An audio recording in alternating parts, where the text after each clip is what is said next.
ஜனவரி 2 ஜீவ ஊற்று வேத தியானம். சங்கீதம் 5:11. உம்மில் அடைக்கலம் புகுவோர் யாவரும் சந்தோஷித்து எந்நாளும் கம்பீரிப்பார்களாக. நீர் அவர்களை காப்பாற்றுவீர். உம்முடைய நாமத்தை நேசிக்கிறவர்கள் உம்மில் களி கூறுவார்களாக என்பதே.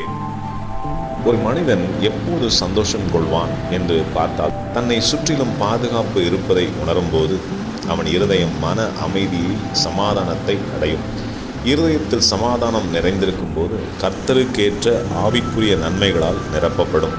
சமாதானம் நிறைந்திருக்கிற இருதயத்தில் கர்த்தருடைய சந்தோஷம் தானாக குடிகொள்ளும்.